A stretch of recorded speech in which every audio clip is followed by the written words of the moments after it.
இன்னைக்கு நம்ம என்ன பார்க்க போகிறோம் அப்படின்னா ம், உதவுதல் என்றால் என்ன? உதவி அப்படின்னா நம்ம யாருக்கு செய்யணும், யாருக்கு செஞ்சால் அது உதவியாக இருக்கும் அப்படிங்கிறது. ஏன் அன்பாக இருக்கணும், ஏன் பொறுமையாக இருக்கணும் அப்படிங்கிறதுக்கான ஒரு கதை தான் வந்துட்டு இன்னைக்கு பார்க்க போகிறோம். இது என்ன கதை அப்படின்னா, இந்த கதை வந்துட்டு ரொம்ப சிம்பிளான ஸ்டோரி தான்.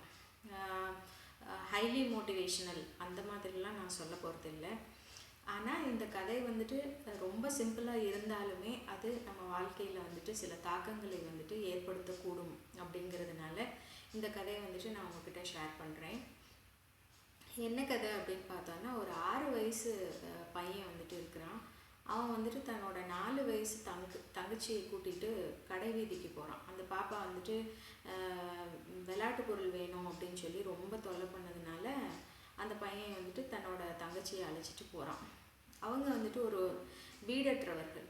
அப்போ என்ன பண்ணுறான் அப்படின்னா, ஒரு விளையாட்டு கடைக்கு போகையில் அங்கே வந்துட்டு எல்லா விளையாட்டு பொருளும் இருக்குது. பொம்மை, காரு, அந்த மாதிரி நிறைய விளையாட்டு பொருட்கள் இருக்குது. அதையெல்லாம் வந்துட்டு அவன் பார்த்துட்டு அந்த பாப்பா ஒரு பெரிய பொம்மையை எடுத்து, இந்த பொம்மை தானே எனக்கு வேணும் அப்படின்னு சொல்லி கேட்குது. அப்போ அந்த பையன் வந்துட்டு அந்த கடைக்காரர்கிட்ட வந்துட்டு கேட்குறான், அந்த முதலாளிகிட்ட கேட்குறான், இந்த பொம்மை வந்துட்டு எவ்வளோ விலை அப்படின்னு சொல்லி.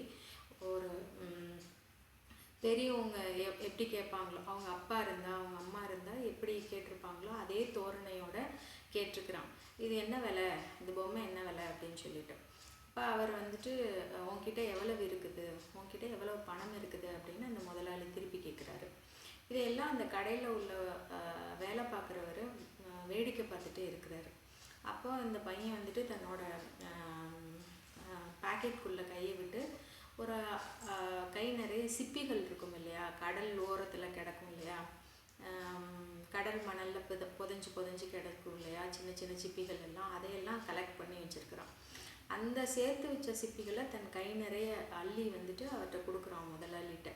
உடனே முதலாளி என்ன பண்ணுறாரு, அதில் ஒரு 4 சிப்பிகளை மட்டும் எடுத்துகிட்டு மீதமுள்ள சிப்பிகளை அந்த பையனுக்கே வந்துட்டு திருப்பி கொடுத்துட்றாரு.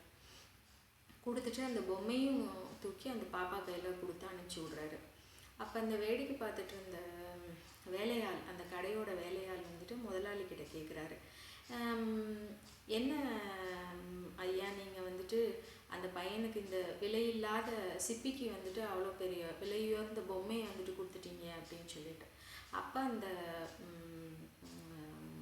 முதலாளி என்ன சொல்லியிருக்காரு அப்படின்னா, இந்த உலகம் வந்துட்டு அன்பினால் கட்டமைக்கப்பட வேண்டும்.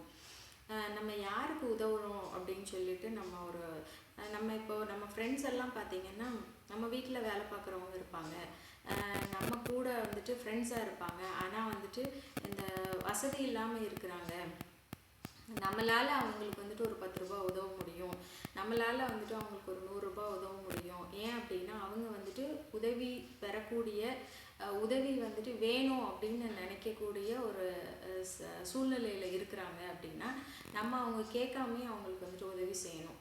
இதே இது வந்துட்டு நமக்கு வந்துட்டு நிறைய வசதி படைத்தவர்கள் வந்துட்டு ஃப்ரெண்ட்ஸாக இருப்பாங்க. ஆனால் நம்ம என்ன பண்ணுவோம் அப்படின்னா, அந்த வசதி படைத்தவர்களை தான் நம்ம கூட வச்சுக்கணும் அப்படிங்கிறத நினைப்போம். அவங்க வீட்டில் ஏதாவது விசேஷம் அப்படின்னா நம்ம திறமைக்கு அப்பாற்பட்டு அவங்களுக்கு போய் செய்யணும் அப்படிங்கிற மாதிரி நினைப்போம். இதே இது நம்ம கூட ஒரு நம்மளை விட வசதி குறைந்தவர்கள் இருக்காங்க அப்படின்னா அவங்கள நம்ம மனுஷனாக கூட மதிக்காமல் கூட இருந்திருக்கலாம் சில நேரத்தில்.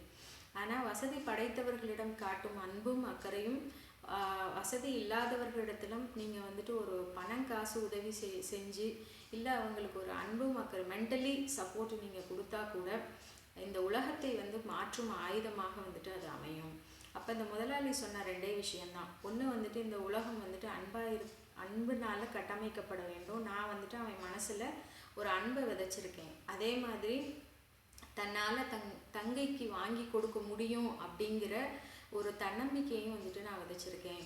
ஒருவேளை நான் அந்த பொம்மையை கொடுக்காம போயிருந்தேன் அப்படின்னா அந்த பையனுக்கு வந்துட்டு தன்னால் தன் தங்கைக்கு வாங்கி கொடுக்க முடியாது அப்படிங்கிற தன் இயலாமை தான் வந்துட்டு அவனுக்கு வருமே தவிர, ஒருவேளை இவன் பெரியவனாகி இதை யோசிச்சு பார்த்தான் அப்படின்னா அவன் ஒரு 4 பேத்துக்கு வந்துட்டு உதவி செய்வான் அப்படிங்கிறது தான் இந்த கதை வந்துட்டு நமக்கு உணர்த்துறது. அதனால நம்ம வேலை பார்க்குற இடத்துலையோ நம்ம வாழ்கிற இடத்துலையோ வசதி படைத்தவர்கள் வசதி இல்லாதவர்கள் அப்படிங்கிற பாகுபாடை மறந்து நமக்கு எல்லோரும் வந்துட்டு நம்ம யார்கிட்ட வந்துட்டு உதவி செய்யணும், நம்ம யாருக்கு வந்துட்டு உண்மையிலே ஹெல்ப் த நீடி அப்படிங்கிறது தான் இன்றைக்கி மாரல் ஆஃப் த ஸ்டோரி.